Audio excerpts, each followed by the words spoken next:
cherries to contaminated water at the White House to getting assassinated in broad daylight. This is how every US president died and their final words. And spoiler, while some left an epic message, others talked about soup.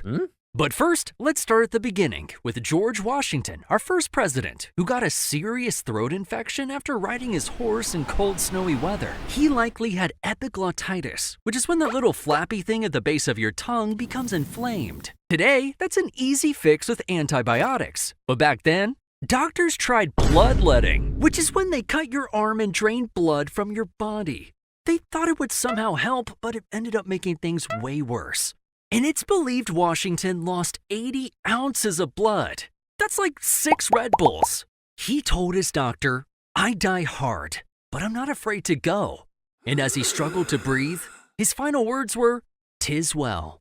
But if you thought that was dramatic, this is the most insane coincidence in US history, where John Adams and Thomas Jefferson, the second and third presidents, died on the exact same day. They started out as friends and revolutionary bros. Jefferson wrote the Declaration of Independence, and Adams helped defend it. Squad goals. But in the election of 1800, the two became political rivals. Then, after a decade of not speaking, Adams and Jefferson reconnected as pen pals and became besties again. However, on July 4th, 1826, exactly 50 years after signing the Declaration of Independence, the spookiest thing happened. Jefferson grew ill from diarrhea, pneumonia, and a kidney infection. And on the night before his death, he asked, "Is it the 4th?" When they told him not yet, he held on for one more day. And his final words were, "No, doctor, nothing more." Meanwhile, hundreds of miles away in Massachusetts, John Adams was a sickly 90-year-old man dealing with heart failure. Completely unaware that his bestie Jefferson died hours earlier, Adams said his famous last words, "Thomas Jefferson survives." It's kind of crazy that these two, who spent their whole lives being frenemies, ended up checking out on America's birthday. Kind of like our fourth president, James Madison, who almost completed the 4th of July trifecta. Because after dealing with congestive heart failure, the father of the US Constitution was on his deathbed, and doctors were trying desperately to keep him alive until July 4th. But when offered more stimulants by his niece, Madison said, "Nothing more than a change of mind, my dear. I always talk better lying down." Which basically meant he was ready to go, and died on June 28th, 1836. I mean, come on, he was so close to making it to the 4th. But you know who did make it? The 5th president, James Monroe, who became the 3rd one to die on Independence Day. He had heart troubles which worsened after contracting tuberculosis. But his final words were about how he missed his old friend James Madison. "I regret that I should leave this world without again beholding him." And while most presidents die on their deathbeds, some die on the floor of Congress. Like the 6th president, John Quincy Adams, who after serving as president didn't retire to play golf, but instead went back to Congress as a representative. And while casting a no vote, he suffered a massive stroke, grabbing his desk and collapsing on the House floor. And after they carried him out, John Quincy Adams said, "This is the last of Earth. I am content." But some presidents have more peaceful endings, like Andrew Jackson, who is one of the most insane presidents in American history. He was a tough dude who fought in duels, survived the first ever presidential assassination attempt, and beat up his would-be killer with a cane. But despite all this, he didn't go down the way you might think. He got tuberculosis, had heart problems, and suffered from dropsy, which is when your body fills with too much water. Hydrate or dihydrate, am I right? And on his deathbed, surrounded by family, this tough guy turned into a softie, with his last words being, "Oh, do not cry, be good children, and we shall all meet in heaven." And then there's Martin Van Buren, our 8th president, who struggled with asthma and heart problems. He died quietly at his fancy house called Lindenwald, with his last words being, "There is but one reliance," which was his way of expressing his trust in God. And while Van Buren lived a long 79 years, our next president holds the record for the shortest presidency because of this one dumb mistake. During his inauguration, William Henry Harrison gave an insanely long 2-hour speech in the freezing cold rain without even wearing a coat. And for over a century, we thought he caught pneumonia and died. However, recent studies suggest this probably wasn't the cause. because he didn't get sick until 3 weeks after the inauguration. Experts now believe he either died from typhoid fever or septic shock due to contaminated drinking water at the White House. That's insanely unlucky, because Harrison only lasted 31 days in office, which means his vice president, John Tyler, got a promotion. But this president didn't have the best record with the people. He was the only president whose death wasn't officially mourned by the country. Because during the Civil War, John Tyler sided with the South. He was even elected to the Confederate Congress. But before he should start the job, he started having dizzy spells and died of a stroke, with his last words being, "Perhaps it is best." Agreed, John. Then there was James Polk, who died far too young at 53 years old. And it's because 3 months after leaving office, he was on a tour of the South where he contracted cholera, a nasty disease that gives you explosive diarrhea. But despite the circumstances, he went out as a romantic, with his last words to his wife being, "I love you, Sarah. For all eternity, I love you." I'm not crying, you're crying. But for this next president, you might be laughing, because Zachary Taylor died from eating too many cherries and drinking too much milk. Or did he? During a 4th of July celebration in the sweltering heat of DC, Zachary Taylor desperately needed to cool off. So he ran into the White House, ate a bowl of raw cherries, and drank several glasses of milk. The problem was, food safety was basically non-existent back then, and Taylor came down with gastroenteritis and died 3 days later. However, many believe Zachary Taylor was poisoned, because he was the current president when this went down, and pre-Civil War tensions were rising. But when forensic scientists looked at his body in the 90s, they found nothing fishy. So it really was just some bad cherries. And before he died, Taylor said, "I'm about to die. I expect the summons soon. I've tried to discharge my duties faithfully. I regret nothing." And after death by cherries, VP Millard Fillmore stepped up to the plate. And unlike Taylor, Fillmore lived a long time after his presidency, until he had a stroke. But right before he died, someone gave him soup. And Fillmore said, "The nourishment is palatable," which basically means in fancy talk, it tastes good. 5 stars for the soup. But our next president had one of the saddest deaths ever. Just weeks before taking office, Franklin Pierce's son was killed in a horrific train accident. And this sent Pierce on a downward spiral of depression. He started drinking too much, became an alcoholic, and destroyed his liver with a disease called cirrhosis. He died after losing re-election, and nobody wrote down his last words because he was all alone. Dang, that's sad. And unfortunately, the downward spiral of America continued with the next president, James Buchanan, who many view as one of the worst presidents because the Civil War was coming and he did nothing to stop it. Buchanan died of a bad respiratory infection, although some believe he fell victim to the mysterious National Hotel Disease outbreak. But that's just rumors. He went out proclaiming, "O Lord God Almighty, as God wilt." But you know what they say, weak men create hard times, and hard times create strong men. Which leads us to this tall drink of water with a top hat, Abraham Lincoln, one of the greatest presidents in American history. Although the Confederate South might disagree, because while watching a play at Ford's Theater, Abraham Lincoln was shot in the head by John Wilkes Booth, and unfortunately couldn't leave us with any words of wisdom. Instead, his final words were a casual reassurance to his wife in the theater box. She won't think anything about it. He was referring to what a friend might think of them holding hands at the theater. Scandalous. But after Lincoln's crazy assassination, VP Andrew Johnson took over, and he wasn't exactly popular. Congress tried to kick him out of the office with impeachment. And years later, Andrew Johnson died from 2 strokes he suffered while visiting his family in Tennessee. The second stroke left him paralyzed on one side, with his final words being, "My right side is paralyzed. I need no doctor. I can overcome my own troubles." And while some presidents were hated, others were celebrated as war heroes, like President Ulysses S. Grant, who led the Union forces to victory in the Civil War. But after his presidency, things took a turn for the worst, where Grant lost his life savings in a bad investment scam. Turns out some dude was running a Ponzi scheme. And to make matters worse, Grant was diagnosed with throat cancer, probably from all the cigars he loved smoking, sometimes 20 a day. Get this guy a nicotine patch! But before he died, Grant wanted to write his memoirs so his family wouldn't be broke after he passed. So he sat there every day writing as cancer ate away at his throat. And his last word was water. A simple request for a glass of water because his throat was so dang dry. Pretty crazy way to go out. But our 19th president, Rutherford B. Hayes, died like most of the others, at old age from heart failure. His emotional last words were, "I know that I'm going where Lucy is," referring to his wife who passed away 4 years earlier. But things got even crazier with our 20th president, James Garfield, who after being in office for 100 days was walking through a train station when a mentally unstable man stepped behind him and fired 2 shots. The first bullet grazed his arm. The second bullet was lodged in his back. But Garfield didn't die because the bullet never hit any organs.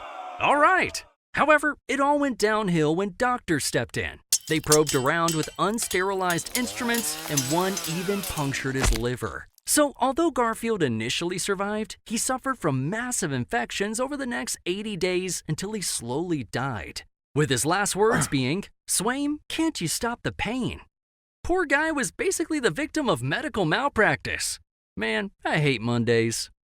Garfield was succeeded by Chester A. Arthur, who eventually suffered from Bright's disease, which is kidney failure, and died from a stroke at 57. No definitive last words were recorded, but some say he whispered, "Life is not worth living." That's a bummer.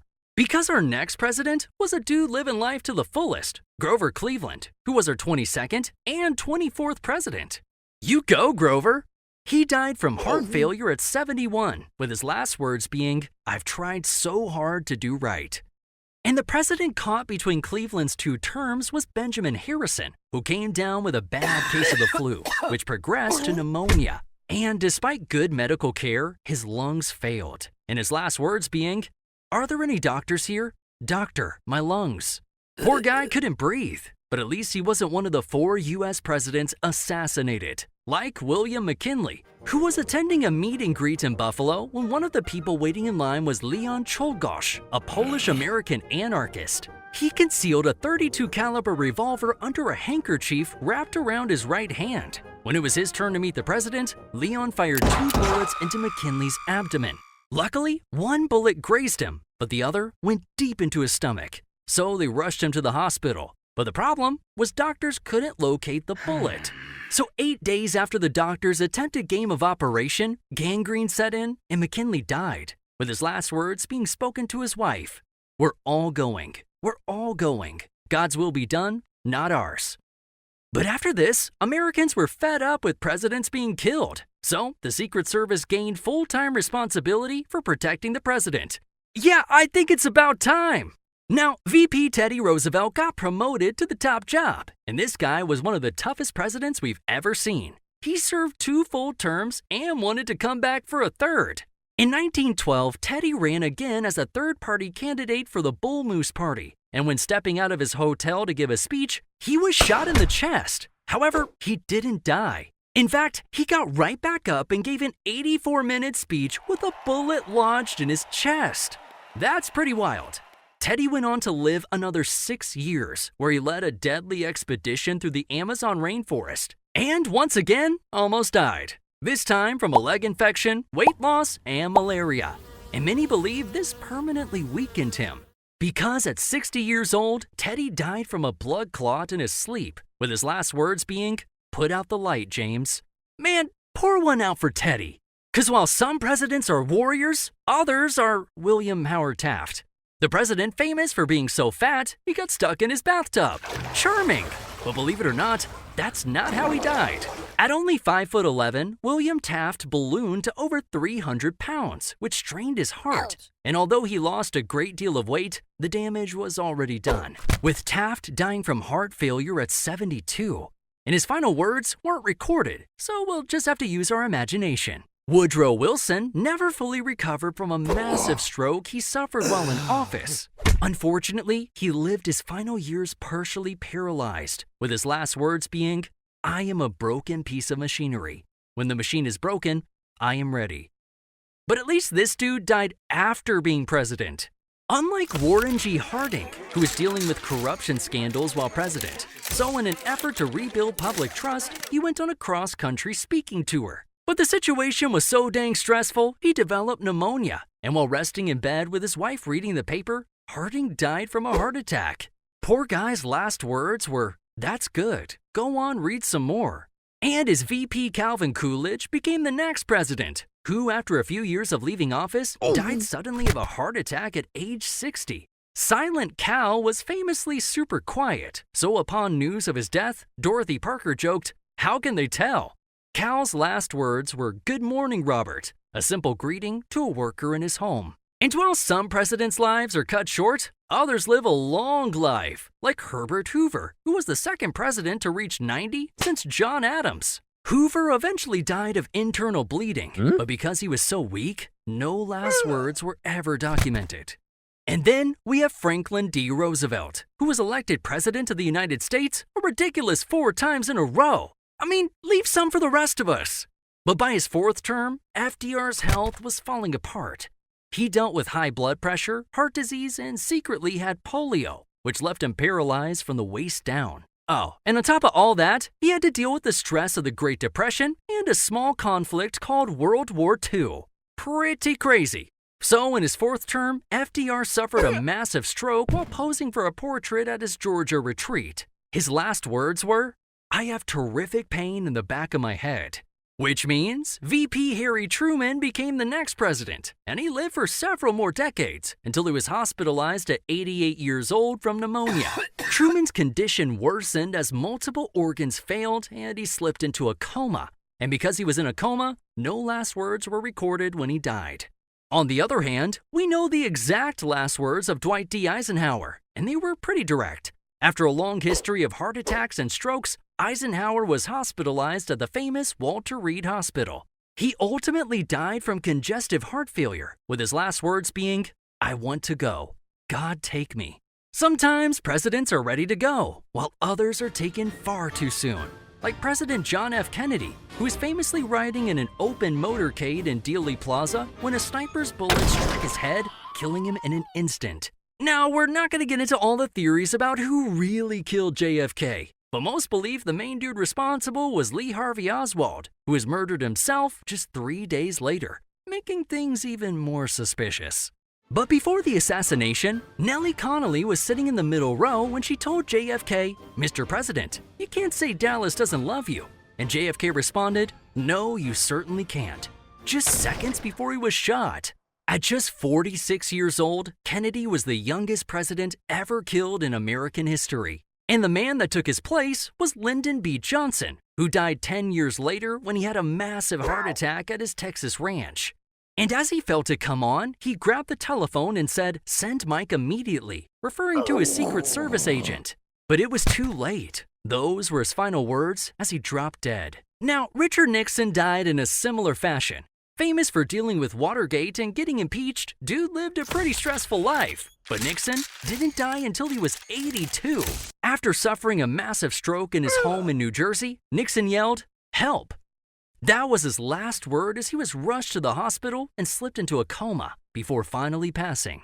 But I wonder if that was more stressful than the time he resigned from being the president, because the next man up was Gerald Ford, who served out the rest of his term. And thanks to modern medicine, Gerald Ford lived to the ripe age of 93 years old when he died from cerebrovascular disease, which is a fancy way of saying blood couldn't flow to his brain. He also struggled with arteriosclerosis, which is hardening of the arteries. All of this led to the peaceful passing of Gerald Ford in his California home, where he set the new record for the longest living president in U.S. history. But no last words were made public. His family wanted to keep things private. But Ford's record didn't last very long, because the next president, Jimmy Carter, seemed to live forever. In fact, he literally just died. Jimmy Carter lived to be 100 years old before dying of natural causes on December 29, 2024. Although his actual moment of death last words weren't publicly reported, in the final weeks, Carter told his family that he was ready to see Rosalind again, referring to his wife who had died a month earlier. It's pretty crazy to see a president reach the century mark. And Ronald Reagan wasn't too far behind, dying at 93 years old after a decade-long battle with Alzheimer's. And since he had Alzheimer's, Reagan had no lucid final words before he died. Man, I hate that disease.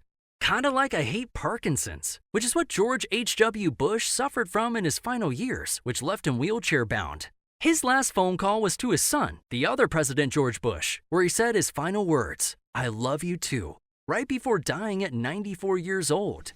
But that takes us to today, where 5 presidents remain. And although it's the most dangerous job in the world, modern-day presidents live longer than ever before. Shout out to the Secret Service and top-notch medical care. Cause the average lifespan of presidents went from 70 years old in the 18th and 19th centuries up to 78 years old in the 20th century. In fact, we have an old guy in office now, and he had to dodge a couple bullets to get there. But if you think that's crazy, I'll leave you with the most insane presidential death facts. 8 presidents died while in office, 4 were assassinated, and 4 died from natural causes. The youngest president died at 46, while the oldest president died at 100. Remarkably, Adams and Jefferson died on the exact same day. And don't get me started on the insane coincidences between Lincoln and JFK's assassinations. But I guess we'll save that for another video.